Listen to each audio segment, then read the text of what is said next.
AITA for forcing my nieces and nephews to stay on their cots for 1.5 hours? I am a stay-at-home mom to Elizabeth, 4, and I have 2 nieces, 2 and 3, and 2 nephews, 3 and 4, from my 3 siblings. They all live close to us. My siblings were having a hard time finding childcare for my nieces and nephews, and the topic came up of me watching them. I have all 4 of them from 8:30 in the morning until 4 in the afternoon. They each pay me $200 per kid per week, and they bring their own food. Elizabeth goes to preschool in the mornings. We play at the house in the mornings. Walk to Elizabeth's school at 11. Play in the park next to the school for a half hour. Come home and eat lunch. Then everyone naps from 12 to 302. We have 5 nap mats in the play area. Everyone has a mat and everyone has a sleeping bag. We read a story. I turn off the lights and shut the blinds. Turn on the lullaby music. And use that time to start cleaning up. Now, I have a rule. If you do not want to nap, you don't have to, but you don't get up and play. You either sleep, read, or play quietly on your mat until 2. My older nephew has really been pushing back on this. He gets up every time I turn around and tries to be as loud as possible while on his mat. I told my brother and Sil about this, and they said he doesn't like naps and to let him play. I refused because if they think they can choose between napping and playing, none of them will nap, plus he'll wake up the other kids. They're saying I'm being unfair by forcing him to stay on his mat for the entire 1.5 hours, and that it's not developmentally appropriate. I'm considering telling them to find someone else to watch him because of this. AITA for making them stay on their mats. NTA. You are managing 5 kids under 4 years old, and that is a lot. You likely need that time to be able to clean up after them, as you don't get that time to do so while they are up, as there are 5 of them. Every daycare and preschool that I have ever interacted with have the same rule as you do. That nap time occurs every day at a set time, and that the kids don't technically have to sleep but do need to lay there quietly or read or play quietly. You are right on the money that if they are given the choice, none of them will nap at all. If the parents don't like it, they can find other arrangements for their kid. I struggled with this when my kid was that age. She couldn't nap and had to sit for 90 minutes while the other kids napped. It sucked for her, but I also understood that the childcare center couldn't cater to her.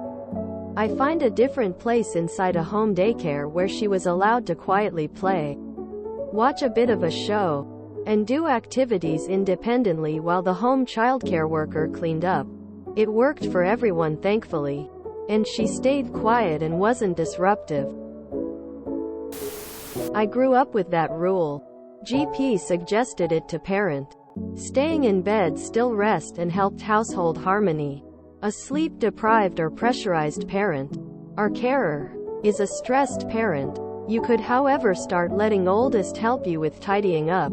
He is at that age where it might be viewed as fun. And if he was at nursery, they have similar rules about quiet time. So moving him away from you just means they pay more for same treatment.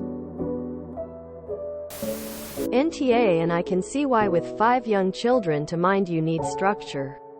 Some 4-year-olds have outgrown naps, and staying on a mat and quiet for 1.5 hours is a very long time for a 4-year-old.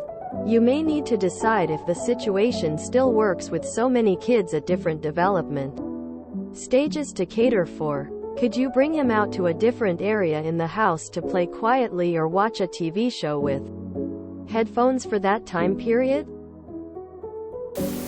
Daycares and prec have nap quiet time. Nah. YTA. That's a damn long nap for children that age. I'm surprised that those kids aren't bouncing off the walls when they're supposed to be going to bed. Expecting a 4-year-old to stare at the ceiling for an hour and a half or be silent for that amount of time is unreasonable. He needs more stimulation than that. It is developmentally inappropriate. If you still need your hour and a half of free time, do this kid a favor and tell his parents you no longer want to watch their children. Don't blame it on the kid. You are the one being unreasonable. I understand your reasoning and you're entitled to have any rules you want for your house. I just want to mention that 1.5 hours is a very long time for a 4-year-old to have to sit still while awake. My 4-year-old son's preschool still has rest time, but it's for 20 minutes only. If they fall asleep, they can stay asleep as long as they'd like. But the rest of the kids can get up after 20 minutes because anything longer than that is too long for them to be confined to their mats. I agree with another comment that it might be best to try to find a way he can help you clean up or play quietly elsewhere off the mat. I'd say nah, your house, your rules. But also parents should always be allowed to advocate for their children in childcare situations, so long as your brother and Sil were respectful in their approach. An hour and a half is a long time for a 4-year-old. I understand why you do it, but it just doesn't work for him. He needs something else to keep him quiet and occupied. Nah, let him go into another room to have quiet time. If he misbehaves, then tell his parents that they need to find another sitter. He's only 4 years old. He should be able to follow directions and be relatively quiet when he's supposed to. Giving in to him only teaches him that if he doesn't want to do something, all he has to do is put up a fuss and he wins. He gets his way. That's setting him up for trouble ahead, creating the proverbial monster that no one wants to babysit, play with, or be around. NTA. Regardless of the setting, you are doing what you have to do to maintain a routine. Those kids are going to have to follow a routine anywhere they do, so this is not really unreasonable. The benefits for all of you are priceless. Peace of mind for the parents, and you get time with your nieces and nephews. On the flip side, you are providing a service with a very reasonable price point, and when providing that service, you need the daily routine to run smoothly. Now maybe implementing something along the lines of letting your nephew sleep or rest for an hour, then come out to help you strengthen up or help with the afternoon snack could help with his desire to get up and move. Maybe as the preschool your daughter goes to for ideas how to deal with this. Good luck. I hope this goes well. Esh 4 is old enough not to need a nap and too young to be expected to have independent. Still, quiet time for 1.5 hours. There is a compromise here. Usually in PK4 they are allowed up sooner to do quiet activities at a table. You are not going to be able to force a 4-year-old to lay down and read for 1.5 hours. Be real. Make him lay down for 20 minutes until everyone else is good and asleep, and then give him a coloring book and let him sit at the table. When you have mixed age groups, you can't always keep everything the same for everyone. If you had 5 4-year-olds, you wouldn't be having such a long quiet nap time. You have to remember 5-year-olds go to kinder 7 hours a day with no nap. If you aren't willing to adjust your schedule to accommodate the fact that you have both preschoolers and toddlers, then you should tell them to have someone else watch him. NTA. My daughter's Montessori school did the exact same thing as you. The kids fell into line fairly quickly with staying on the mats because there were no exceptions.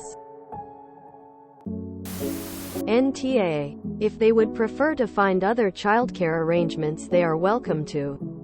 5 kids is a lot, and if the oldest start challenging you, it's gonna be nuts. Tell them they either tell him to follow the rules of the house he is at, or you will no longer watch him. YTA. It isn't unusual for kids to start dropping their nap as they move through the toddler to preschool age. Nah, I personally would feel the same as his parents. At 4 years old, most kids are done with naps, and trying to force it is not going to go over well, especially for that long. You'd be better off telling him he needs to relax for quiet time for 2030 minutes while the other kids fall asleep, and after that he may color or play with stuffed animals or help you clean. But you can't expect him to lay still for an hour and a half until the youngest child there is finished with nap time. That's not reasonable, and honestly he needs to start breaking the nap routine before he starts kindergarten next year, so you're going to have to adjust your setup or stop watching him. NTA, it's the exact same rule at a daycare, preschool. You have your set rules. Rules which are necessary for managing multiple kids alone. If you won't follow them, they can find new childcare. What is ideal developmentally is rarely what works in a group setting. YTA. I don't think it's reasonable to expect a 4 years old to be quiet for 90 minutes. NTA. If the 4-year-old has outgrown naps, he's probably outgrown the type of care you can provide. They can send him to preschool. Nah. My kid absolutely could not nap after age 2, and expecting him to stay on a mat for 90 minutes would have been torture for him. He's an adult now, and I still wouldn't subject him to something like this. It simply isn't possible for him. It may be impossible for this kid, too. On the other hand, 5 kids is a lot to handle. You're not a trained early childhood educator, and it seems clear that you need a midday break in order to manage your well-being. If you cannot handle this child's needs, then his parents need to fully accept this and find alternate care. If you enjoyed this video, please check out our playlists full of similar content. AmITheAsshole is like doom scrolling for your ears. Please like, share, and subscribe.